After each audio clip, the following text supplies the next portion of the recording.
Hello, my name is Maris. I used to think the worst thing my family ever did to me was forgetting my birthday. But that was just the start. They told everyone I was depressed, that I disappeared, that I wanted to die. But the truth? They took everything. My home, my name, my voice. And when I couldn't give any more, they took my body and pushed it over a cliff. My sister, my husband. They watched me fall. And now, after all the silence, all the lies, I'm here to ask just one thing. What kind of family plans your funeral? Before you're even dead. The photo slipped from my hand and fluttered to the floor, landing face down on the faded rug. I didn't reach for it right away. I just stared at the spot where it had landed, chest tight, breath shallow. The crack in my chest didn't echo, it grew louder, deeper, more defined. A chasm I'd learned to live around but never quite filled. I hadn't been back to Monterey in years. Honestly, I always imagined that if I ever returned, it would be because someone died, or because someone finally remembered I existed. Neither happened. No funeral, no sudden epiphany from anyone left behind. I came back on my own terms. That, at least, was something. The coastline hadn't changed. It never does. Same jagged cliffs jutting out like defiant shoulders. Same salt-laced wind screaming off the Pacific, the kind that slaps your face clean of any illusions.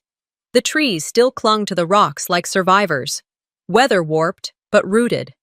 It was the house that felt different. Or maybe it was me. As I sat in the back of the town car, my hands rested neatly in my lap. Calm on the outside, though I could feel the storm still churning inside. The house grew larger in the windshield as we turned the final curve, same wraparound porch, same iron lanterns flanking the stone steps, but it didn't welcome me. It stood cold and motionless, like it had turned its back on me a long time ago.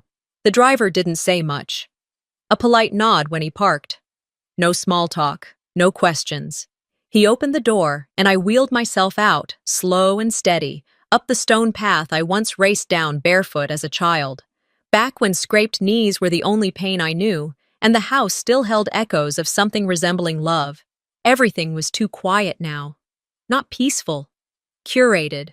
Controlled. I could practically hear Celine's voice still living in the walls, controlling what was seen, what was hidden, and what was rewritten. They thought I was gone for good, I whispered as I reached the door. But today, I walk into the courtroom they built on lies. 3 years ago, I stood in this same kitchen, slicing tomatoes for a family dinner I hadn't been invited to help plan. The fridge hummed, the knife moved rhythmically, and no one asked what Dad's favorite side dish was. Or whether Mom preferred candles on the table, or just flowers. That was all Celine's territory now, her domain, her performance. Maris, could you refill the drinks again? She called out from the living room, eyes never lifting from her phone screen. I didn't answer right away. My hands were wet with tomato juice. I wiped them on my apron and picked up the tray of lemonade glasses, careful not to let them clink. Babe, can you not make it weird? Ronan added casually, smiling like a man who knew he could get away with anything. Just help, okay? I smiled back, just enough to pass, just enough to not set off alarms, like someone who hadn't spent all day cooking, like someone who hadn't been slowly erased out of her own family narrative, one passive-aggressive comment at a time. Dinner was exactly what you'd expect. Loud, performative, full of compliments for Celine's flawless hosting, her curated wine pairings, her elegant table arrangement. You're so organized, Celine, Aunt Nora gushed, lifting her second glass of rosé. You always think of everything. Everything I'd done, every little thing, went unnoticed. The recipes I chose, the flowers I arranged, the seating chart I reworked when Uncle Stan mentioned his sciatica.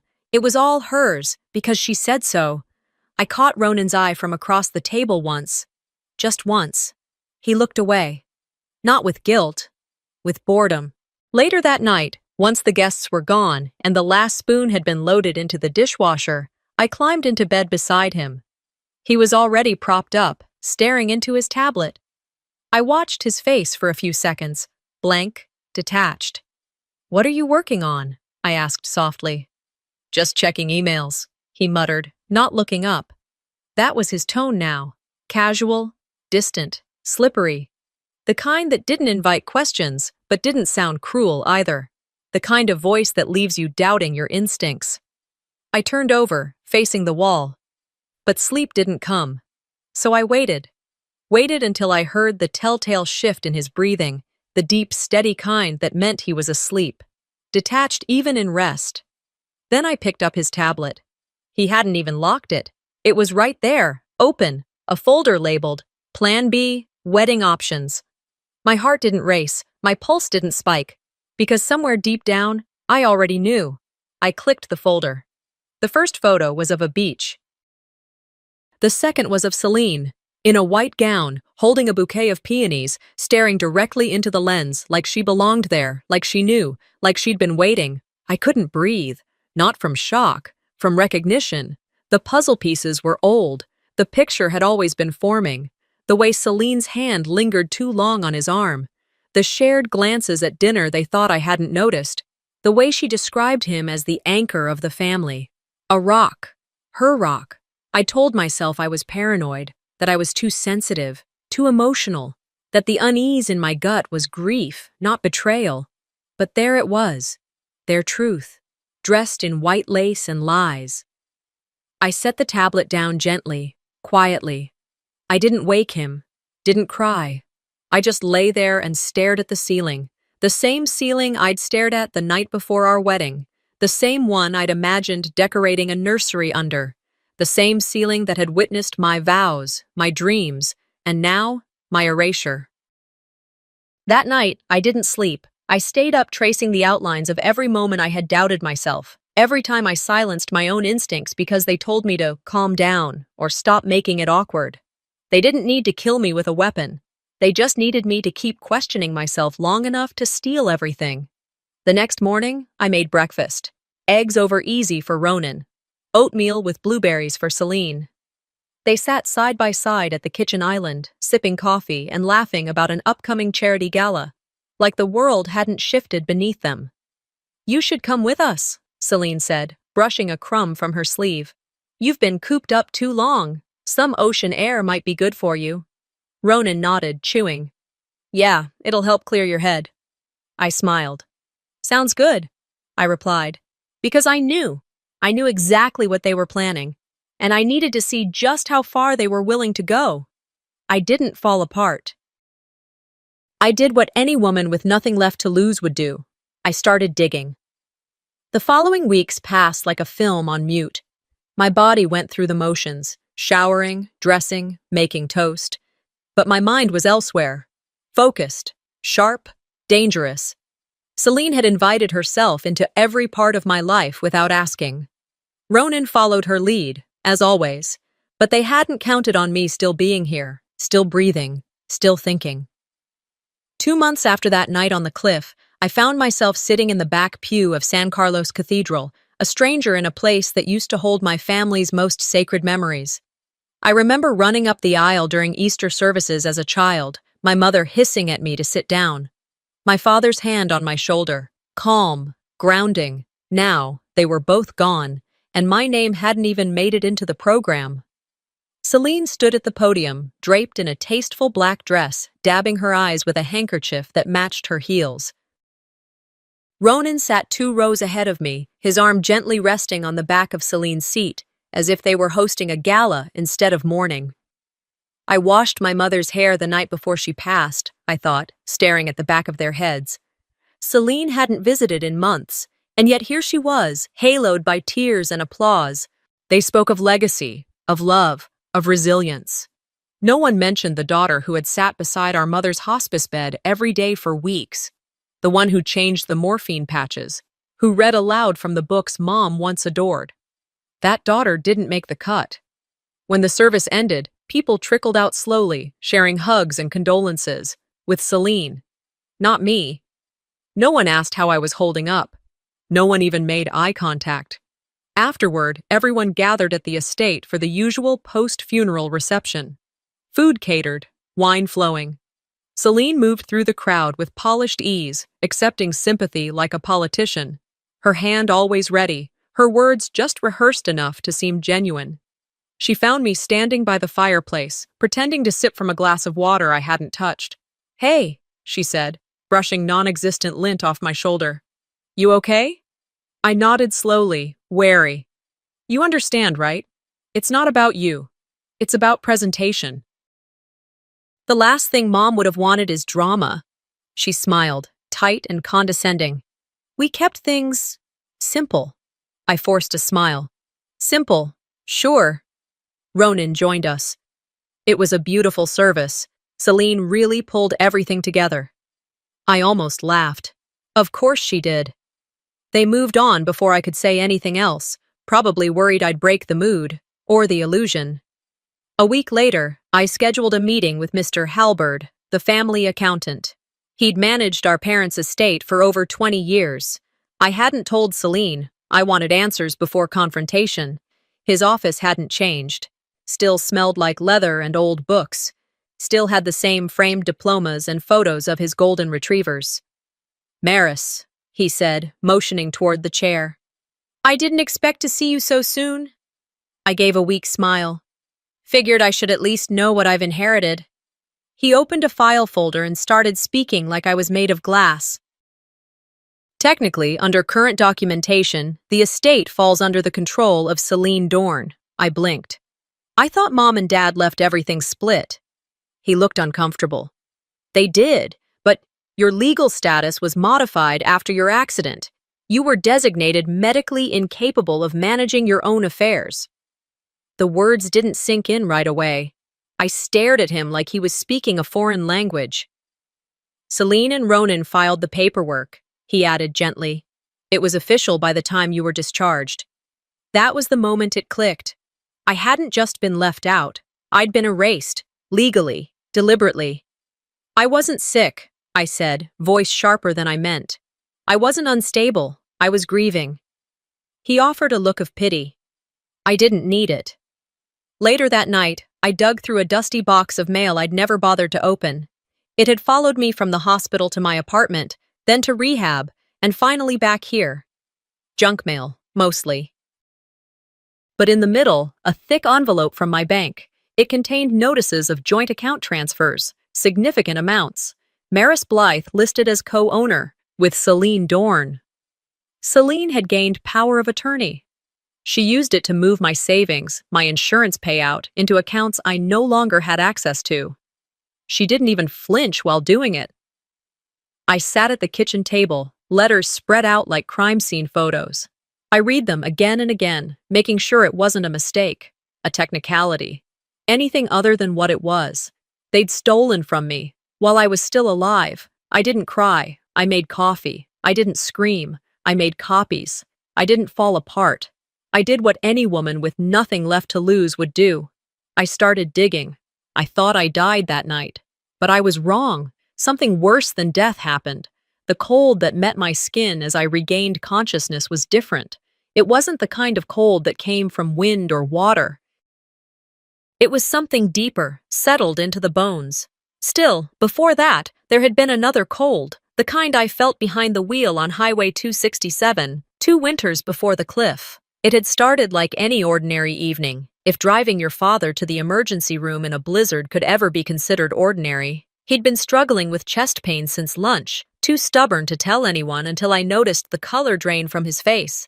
Celine said she was busy, something about a client dinner in Carmel. Ronan had a work call he couldn't miss. So it was me, always me. I helped Dad into the car, wrapping an old blanket around his shoulders before lifting him slowly into the passenger seat. Snow had just started falling when I backed out of the driveway. I told myself it wasn't that bad, but 20 miles in, visibility dropped to a whisper. "Just keep talking to me, Dad," I said, gripping the wheel tighter. He was trying. His words slurred. I could feel the weight of every minute in my chest. A truck flew past in the opposite lane. The wind it kicked up nudged us just enough. I overcorrected. Black ice did the rest. The car spun. Metal shrieked. I remember a flash of white as the airbags deployed, the sharp smell of burnt chemicals filling the cabin.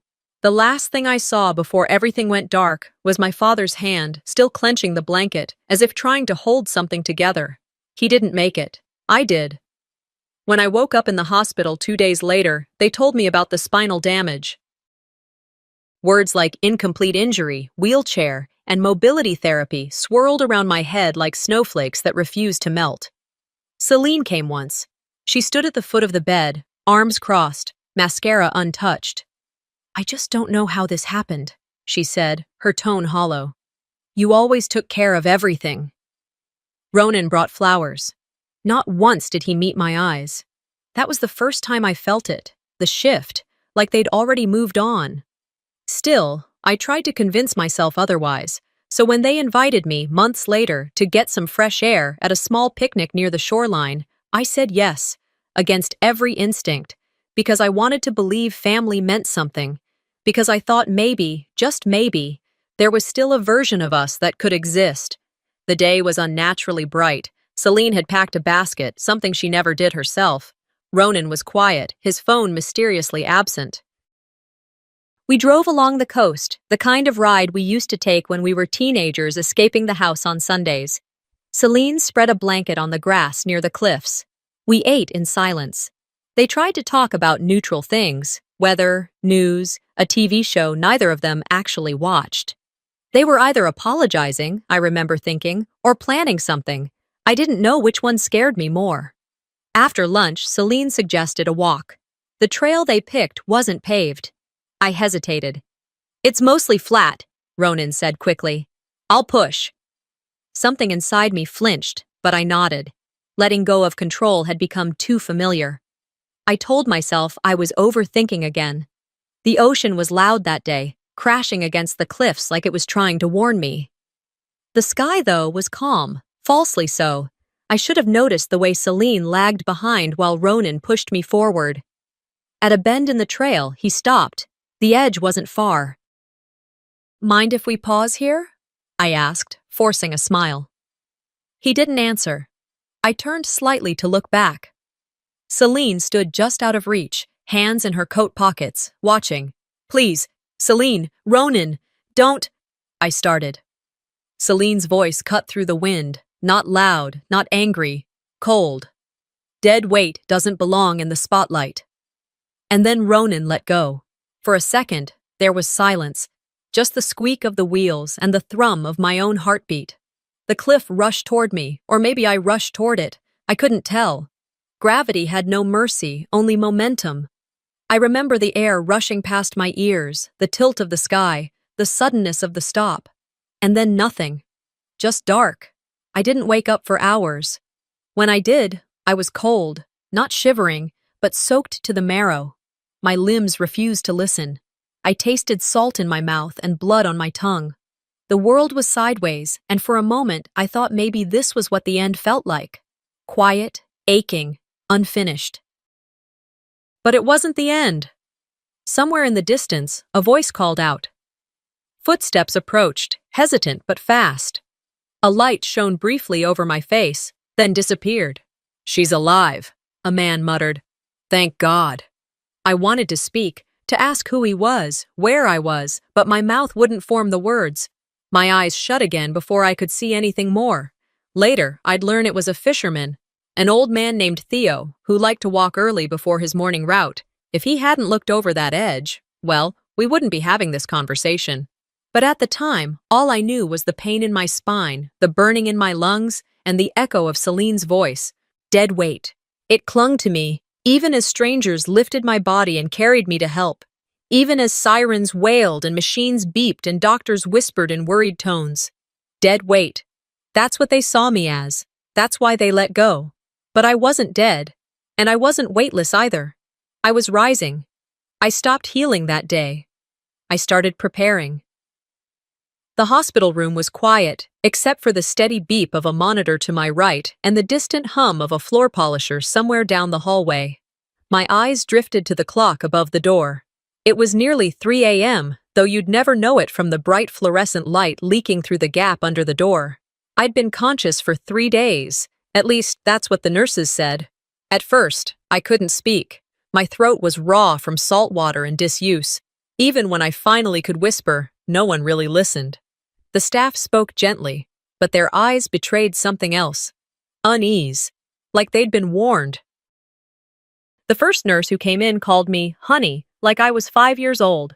She fluffed my pillow, avoided eye contact, and whispered as she leaned over to adjust my IV. Your sister said not to disturb you, she said. She said you needed time. That word again, time. Celine had always known how to bend it, make her mistakes vanish behind a perfectly timed smile or a well-timed exit. She'd managed to frame this whole situation as if I needed space, peace, quiet. But what I really needed was the truth. No one came to see me, no flowers, no cards, nothing from Ronan, nothing from Celine. They hadn't even listed me under my real name. According to the hospital records, I was Jane Doe, suicide watch. The chart at the foot of my bed detailed self-harm via attempted cliffside jump, and included a note from a family representative suggesting a history of mental instability. When the social worker finally appeared, she spoke slowly, like I was a confused child. They said you've had depressive episodes, she explained, her voice soft but clinical. Your husband said you'd been withdrawing, that you'd stopped attending therapy, stopped taking your medication. I never had therapy, I rasped, and I never took medication. She frowned, flipping through a thin folder. There was a note, she added, left in your purse. Ronan found it. I never wrote a note, I said, stronger this time. I didn't even pack a bag. Her eyes met mine for the first time with uncertainty, but she closed the folder anyway. That evening, after dinner, a tray of grayish chicken and overcooked carrots I barely touched, I asked the nurse to wheel me to the courtyard. It took convincing, but I needed air. I needed to feel something other than the walls of that room pressing in on me. The courtyard was modest. A few benches, some planter boxes with neglected flowers. The ocean breeze crept over the walls, bringing with it the scent of salt and damp earth. I parked my chair near the fountain and closed my eyes. That's when I saw him. An older man, dressed in a faded windbreaker, was sitting a few yards away, a thick paperback in his hands. He glanced at me briefly but didn't stare. Instead, he folded a page, closed the book, and walked over slowly. You're her, he said. His voice wasn't accusing. It was certain. I blinked. Excuse me? The girl on the cliff, he continued, his voice lower. You're Maris Blythe. I felt my breath catch. My fingers tightened on the armrests of the wheelchair. Who are you? I asked, warily. My name's Henry, he said. I live up the trail. I walk every morning. Same path, same time. That day, I saw you. Them. I didn't speak. I couldn't. He reached into his coat pocket and pulled out a small plastic case. I recorded it, not on purpose. I was testing a new drone my grandson gave me. I was flying it over the water, trying to get footage of the sunrise. But the drone picked up more than just waves. He held out the case. I didn't know what to do, but when I saw you wheeled out here tonight, I figured the universe finally told me. I took the memory card with both hands, my skin numb where it touched the plastic. My heart thudded so loudly, I thought he might hear it. That night, I waited until the hallway lights dimmed and the nurses retreated to their station. I closed the curtain around my bed, pulled out my laptop, one of the only things the hospital hadn't confiscated, and inserted the card. It loaded slowly. My fingers shook. The video opened with soft, crashing waves and the sky turning orange. Then came the trail, the curve of the cliff, a bench, a wheelchair. Me. The footage zoomed enough to catch the details. Celine standing to the side, arms folded. Ronan behind me, one hand on the back of my chair. They were speaking, but there was no sound, only movement. Celine leaned in, said something. Ronan let go. The wheelchair moved. I moved. And then, gone. I watched it 3 times. On the 4th, I paused on Celine's face. Her lips curled, not into a grimace, not into shock, into a smirk. I sat there in that dim hospital room, back straight, the laptop's glow the only light. I let the image burn itself into my memory.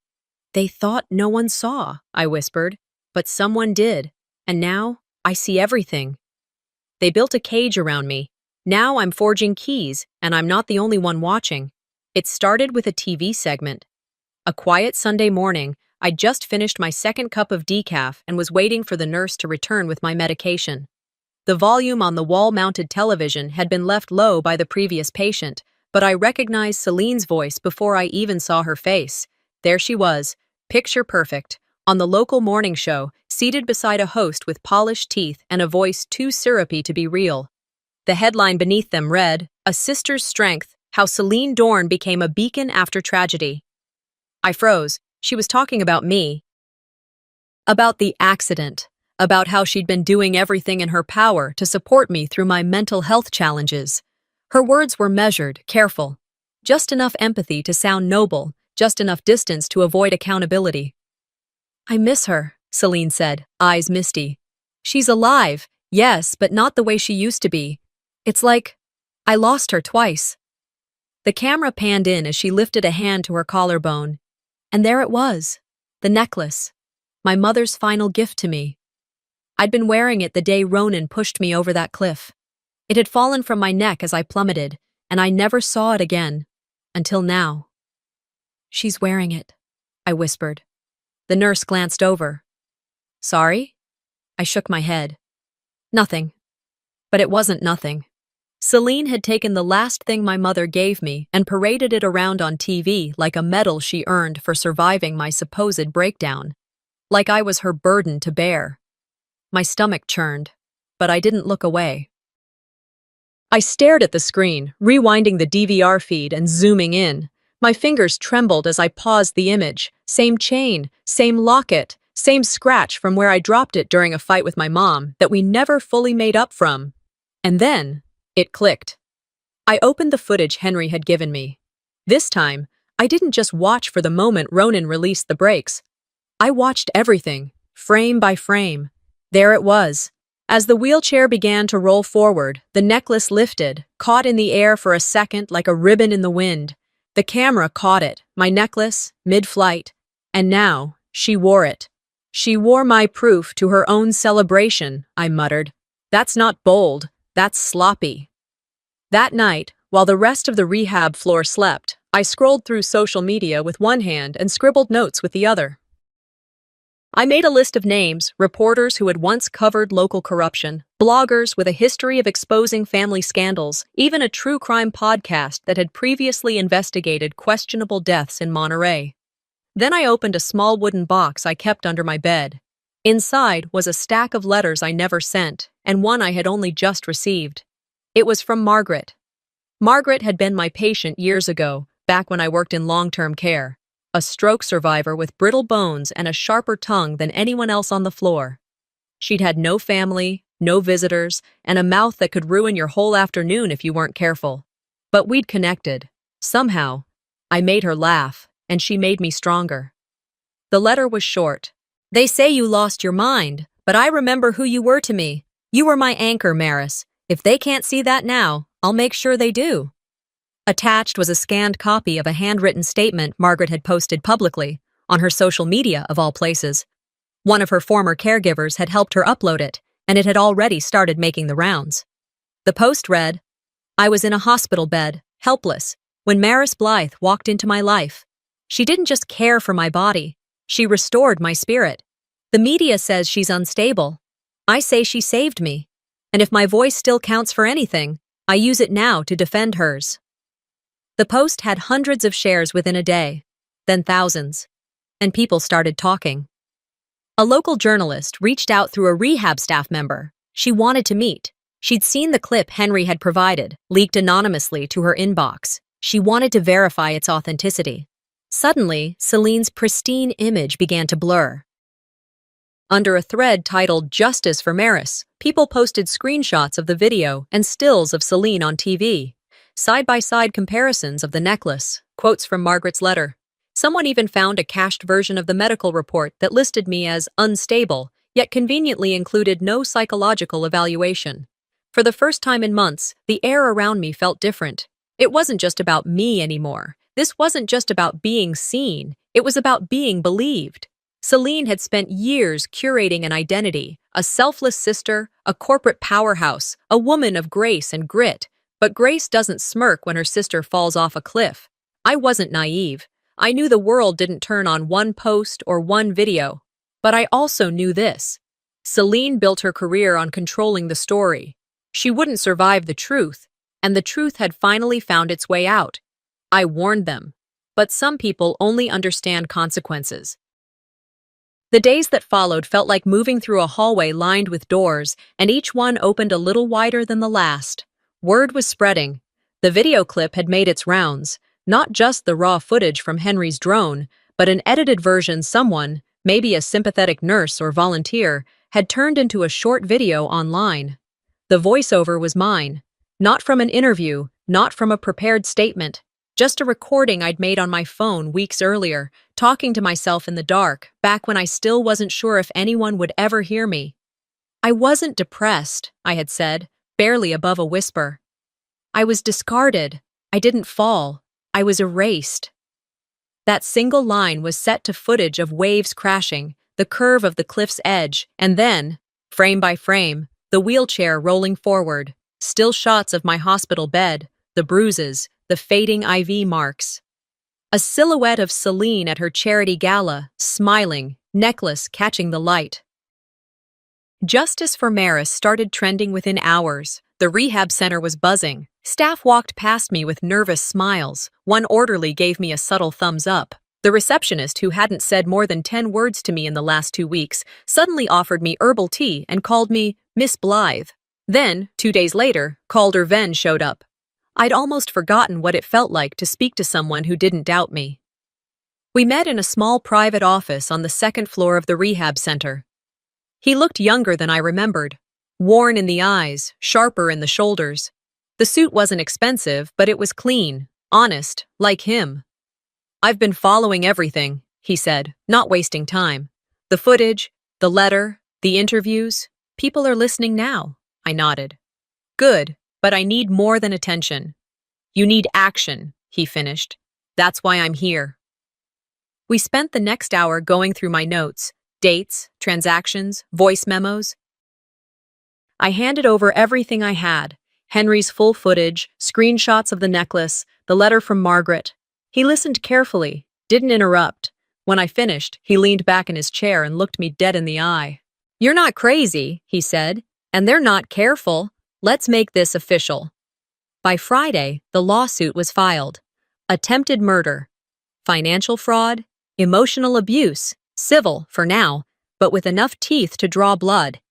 The legal documents were served to Celine's publicist and Ronan's firm within 24 hours. I didn't hear anything directly from them until the call came. It was late, just past 8 in the evening. I was alone in my new assisted apartment. The windows were cracked open slightly, letting in the cool, salt air from the coast. I was folding laundry when the phone rang. I didn't recognize the number, but something told me to answer. Maris. Her voice hadn't changed. Still smooth, still sugar-laced. "You're confused," she said calmly. "And that's okay. I get it. Trauma does strange things to people." I didn't say a word. "I just think," she continued, "before you go too far down this road, you should think about what you're really doing. You're hurting a lot of people, Maris, people who cared about you." "I'm hurting people?" I finally said. There was silence on the line. "You made it worse," I told her, "when you watched me fall and walked away." The line went dead. The next morning, Calder held the press conference. It was outside the Monterey County Courthouse, beneath a gray sky that threatened rain but never delivered. He stood on the courthouse steps, surrounded by microphones and reporters. "Today, we're here not for drama or spectacle," he began, "but for justice. My client, Maris Blythe, was nearly murdered by 2 people she trusted, her husband and her sister. She was financially stripped, emotionally manipulated, and legally silenced. But today, that silence ends." He read from the lawsuit directly, citing case numbers and clauses, but it wasn't the legal jargon that caught people's attention. It was the footage playing silently on a monitor nearby. The wheelchair, the fall, Celine's face, Ronan's hand. I watched from the car, parked just across the street. The windows were tinted. I wasn't ready to walk into that crowd. Not yet, but for the first time, I didn't feel like I was hiding. People pointed at the screen. One woman covered her mouth. A reporter whispered something to her colleague while jotting frantic notes. And in that moment, for the first time since I'd hit those rocks, I felt seen. Not pitied. Not pitied. Believed. This wasn't about revenge. Not really. It was about correction. Restoration. And no matter how long it took, I knew this. They had tried to bury me in silence, but I'd turned their lies into volume. By the time they realized the roof was on fire, I'd already left the match. It was barely past 7 when I arrived at Calder's office. I'd slept maybe 3 hours the night before, but adrenaline has a way of faking rest. He was already there, sleeves rolled, coffee in one hand, a folder in the other. I didn't need to ask. He had found something. He motioned for me to sit. No small talk this time, just facts. They moved the money before the funeral, he said, flipping open the folder. 2 days before your father died, Celine filed paperwork to reallocate the estate's primary trust. And here, he pulled out a document, tapped his finger against a signature. She notarized this herself. That's not just shady, Maris. It's fraud, a clear conflict of interest, and illegal without independent witnesses. The name stared back at me. My name, forged in soft, looping ink, and beneath it, hers, stamped like a seal of finality. They'd been planning your erasure for years, Calder said. The moment your parents' health declined, they started drawing lines. And you weren't on the right side of them. I didn't cry. I didn't ask why. I already knew why. Celine couldn't stand being second. Not in business, not in the family, not in anything. And Ronan, he just followed whatever fed his ego. By midday, the internet had handed us another gift. It came from an unexpected place, a comment thread beneath a photo of a tourist's dog at a beach trail. Random, casual, and explosive. Is this the cliff you mentioned? Someone asked. I saw a couple arguing there, weeks ago. I filmed part of it because the guy looked like he was yelling. My boyfriend said I was being dramatic. Attached was a shaky 15-second clip. You couldn't hear words, but faces were visible enough. There was Ronan and Celine. 15 minutes before I was reported missing. Calder played it 3 times in a row before speaking. We don't need them to confess, he said, leaning back. They just did. He sent it off to the news outlets, the prosecutor's office, and a few legal influencers online. Within hours, it spread faster than we could keep up. People began connecting dots that had always been there. The video, the silence, the perfect PR timing. Then came Celine's counterattack. She booked herself on a popular podcast that aired late-night interviews with high-profile public figures. The host, a man who prided himself on cutting through the noise, asked her one question. Why now? Why speak? She smiled like someone trying not to vomit. My sister always needed attention, she said. Even when we were little, she couldn't stand not being the center of everything. Maybe this time, she finally got enough.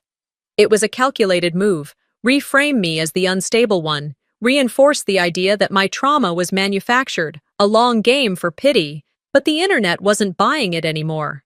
People pulled her quotes side by side, then and now. They replayed moments she contradicted herself, pointed out that the necklace she wore in that interview had belonged to me. Maybe she should be more worried about prison fashion, one user commented. It got 80,000 likes, but the final nail didn't come from her. It came from Ronan. His assistant, a man named Travis who had always kept his head down, leaked an audio recording to an anonymous tip line. Within hours, it was online, and everywhere. You think I meant for her to live? Ronan's voice crackled. She wasn't supposed to survive. We checked. There was no way she could have... Click. That was it. 16 seconds of arrogance, of carelessness, and confession. Calder called me that night. They're done, he said. This clip, combined with the timeline, the forged documents, the footage, it's more than civil now. It's criminal. I was quiet. You okay? He asked. Yeah, I answered after a beat. Just remembering how they looked at me like I was the problem. We sat on the phone a while longer. No need to speak, just space, just breath. The next morning, the courthouse was surrounded by press vans. The headlines were merciless. Sister or suspect? Estate heir or attempted murderer? Truth finally finds Maris Blythe. I stayed inside that day. Didn't need to be in front of cameras to feel the shift. I could feel it through the walls, through the wind, through the silence that followed when people finally stopped pretending. Ronan was seen leaving his office later that week with his lawyer, face pale, hands shaking. Celine canceled all upcoming speaking engagements, claiming emotional distress, public sympathy once her armor was gone. And me? I waited. Because I knew what came next. I didn't celebrate. I went home. And there, I remembered everything I still had to grieve. The morning sun hadn't yet cut through the Monterey fog when my car pulled up to the courthouse. The air was thick, the kind that clings to your skin, not quite rain, not quite clear. I sat in the back seat for a moment longer, my palms resting on my lap, steady in a way they hadn't been for months. I didn't need to be coached. I didn't need anyone to open the door for me. I reached for the handle, pulled it open, and wheeled myself out, black suit pressed, hair pulled back, no jewelry except the locket that rightfully belonged to me. It had been recovered from the rocks days after the fall, tangled in kelp. I had it cleaned, repaired, and I wore it now, not for show, but for the woman who gave it to me. People were already gathered outside, reporters, locals, faces I didn't recognize. But when I rolled past them, I heard it. That's her. I think that's the sister. Maris Blythe. I wasn't afraid of them seeing me. I wanted them to. The courtroom was smaller than it seemed in pictures. I'd spent weeks imagining it, where Celine would sit, how Ronan would look, what the judge's voice might sound like. But none of that compared to being inside. I rolled forward, positioned myself where Calder told me to, and waited. When the judge entered, everyone stood. I didn't have to. But I met his eyes when he looked at me. The bailiff called out names. Then Calder stood, his voice firm. Your Honor, my client, Maris Blythe, is here to contest the legal, financial, and physical abuse suffered at the hands of her sister, Celine Dorn, and her husband, Ronan Hale. We intend to prove conspiracy, fraud, and attempted homicide, supported by evidence and direct witness testimony. A murmur spread through the gallery. Then I spoke. Not loud, not dramatic, just clear. Maris Blythe, I am alive. I am here to be heard. Gasps echoed, faint but sharp. Celine flinched. Just a blink. But I saw it. Ronan didn't look at me at all. The court went through standard motions, documents reviewed, timelines reestablished. Calder outlined every transfer, every false signature, every manipulation down to the day. Then came the part that mattered. Calder turned toward the judge. With the court's permission, I would like to introduce a last-minute witness, a man whose testimony will verify the footage previously submitted. The doors opened. Henry entered. He wore his windbreaker, pressed slacks, and a hat he took off the moment he crossed the threshold. His walk was slow but confident. He took the stand, hand steady, as he was sworn in. Mr. Henry Whitaker, can you tell the court what you saw the morning of March 6th? I was walking the ridge near Point Lobos, around 6:45 a.m. I had my drone out. I fly it for sunrise footage. That morning, it captured something else. He paused. A woman in a wheelchair being pushed toward the cliff. Two individuals beside her, one male, one female. Can you identify them? Calder asked. Henry pointed. That's them. Celine stood suddenly. This is absurd. He doesn't know what he saw. The judge held up a hand. Ms. Dorn, sit down. The clip played. There was no sound, but there didn't need to be. It showed everything. Me, the wheelchair, Ronan behind me, Celine to the side, her hand raised, waving, gesturing. Then her mouth moved. The tech zoomed in. The AI transcription software filled in a guess. Toss her already. No one's coming. Then Ronan's hand let go. The wheels turned, and I disappeared from frame. The courtroom was silent. You could hear someone's breath catch in the back row. Even the judge leaned forward. This is manipulated, Celine shouted, rising again. No, Ms. Dorn, the judge said, voice firm. That's evidence. Ronan's lawyer didn't say a word, neither did Ronan. 30 minutes later, after a recess, the judge returned. In light of the overwhelming visual and testimonial evidence, the court finds sufficient cause to escalate charges from civil to criminal. Ms. Dorn will be indicted on counts of fraud, perjury, and attempted murder. Mr. Hale will be remanded to county jail pending further investigation. The gavel hit the block once, sharp. I didn't cry. I didn't cheer. I sat, breathing. The world didn't tilt or burst open. No orchestra swelled. But inside, something quiet clicked back into place. Ronan was cuffed and led out, his head down. Celine screamed at the bailiff, calling the process a circus, claiming I'd doctored everything, called in favors, that none of this was real. But I didn't move, and I didn't speak again. I didn't have to. I'd already said everything that mattered. I didn't celebrate. No champagne, no clinking glasses, no slow-motion applause or triumphant soundtrack in the background. I went home. And once there, I remembered everything I still had to grieve. It was a quiet return, not hollow, not bitter, just still. I closed the front door gently behind me and leaned against it for a beat longer than necessary. The walls of my apartment greeted me the way they always had, softly, without demand. Outside, the ocean hummed in its usual rhythm, a deep and distant song that seeped in through the cracked window above the sink. The smell of salt water drifted in, tangled with the faint trace of lavender from the neighbor's wreath hanging just beyond the doorframe. The verdict had landed like a thunderclap, loud, final, undeniable. But it was the silence afterward that carried weight. That was where everything real settled in. I sat at the kitchen table with a cup of tea between my palms. It had long since cooled, but I held it anyway. Not for warmth, but for grounding. I waited.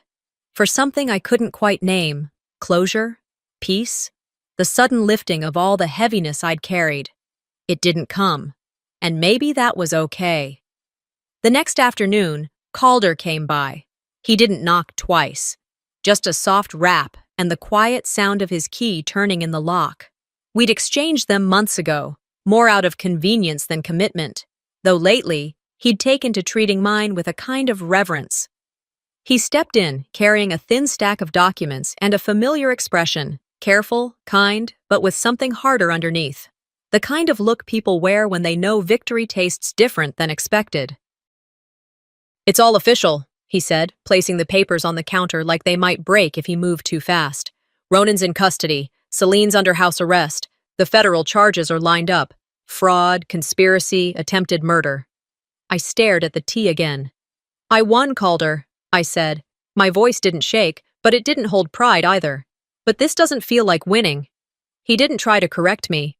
Instead, he pulled out the chair beside mine and sat down. He didn't reach for my hand. He didn't try to fill the air with reassurance. He just let the space breathe, and I appreciated him for that more than anything else. We spoke for a while, about logistics, legalities, how the media was devouring Celine now faster than it had ever questioned her. Internet sympathy turns cold quickly, especially when it realizes it's been lied to. But even as he talked, my mind wandered to everything that had been lost before it had been acknowledged. Later, after Calder left, I opened the velvet box. The locket sat inside, nestled gently on dark fabric. I lifted it slowly. It felt heavier than I remembered, not just physically, but emotionally. The weight of memories pressed into metal. I set it down on my nightstand. I needed space from it, just for a while. 2 days later, I went to the cemetery. The path was familiar. Gravel crunched beneath the wheels of my chair as I rolled slowly toward the back section, the one that overlooked the water. Mom had picked the spot. She used to say the ocean made everything feel bigger than pain, like maybe if you sat near it long enough, your grief would stretch out and dissolve across the waves. The breeze that day was gentle. It brushed against my face like a memory reaching out to check if I still remembered how to feel. I stopped at the headstone, simple, clean, my parents' names side by side. No elaborate inscriptions, just facts etched in stone, finally unshakable. I reached into my pocket and opened the box. The locket glinted in the pale sun. I held it in my palm for a moment longer, rubbing my thumb across its surface. The chain had been fixed, the clasp was new. But inside, the photo remained. Mom and me at my high school graduation, both of us beaming. I had forgotten how tightly she'd hugged me that day. "I know you tried," I whispered. My voice cracked just a little. "You gave me what you could, and they tried to take it, but you raised someone who knows how to survive." I placed the locket gently at the base of the headstone and tucked it beneath a small rock so the wind wouldn't claim it too quickly. Something about leaving it there felt less like letting go and more like letting her stay. The wind nudged me forward as I turned to leave. That night, I lit a candle on the windowsill and watched the stars emerge one by one. Some flickered, some stayed steady.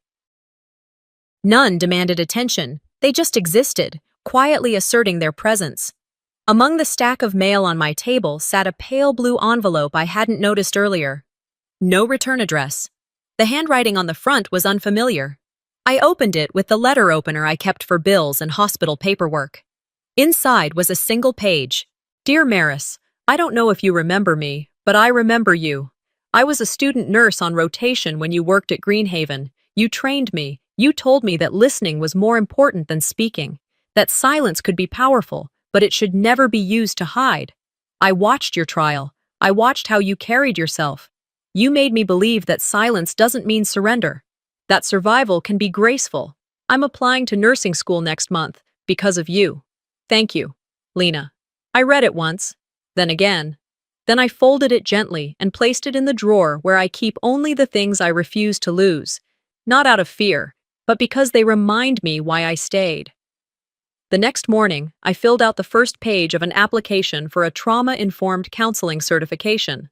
Not to practice professionally, not yet, just to learn, to understand how to hold space for others like me, women who had been quiet too long. Women still stitching their stories back together. 2 weeks later, I led the first meeting of our support group. The room was small, folding chairs, store-bought cookies, a coffee pot that took forever to brew. Nervous laughter bounced off the walls. The air smelled faintly of vanilla and fresh paint. We went around in a circle. No pressure to share, but most of us did. And when it was my turn, I didn't hesitate. "They took pieces of me," I said, "but not all of me, never all." Some women nodded. One squeezed her hands in her lap. Another whispered, "Me too." That was enough. That was everything. I left the center that evening feeling something I hadn't in years. Anchored. I knew the scars on my shoulder weren't going anywhere. I knew I'd still hear Celine's voice sometimes, sharp and smug, echoing through memory. I knew I'd still jump a little when I smelled his cologne on strangers. But I also knew this. I didn't need Ronan or Celine to validate the damage they'd done. And I sure as hell didn't need them to define what came next. I'd built my own wheels, and I'm still rolling. Sometimes the people we trust the most are the ones who hurt us deepest, and the silence they leave behind can echo for years. But silence isn't surrender, and survival isn't weakness. Maris didn't just reclaim her name, she proved that justice can come, even when it feels impossible. What would you do if your own family tried to erase you? Let us know in the comments, and don't forget to subscribe for more true stories that reveal the darkest sides of family and the strength it takes to rise again.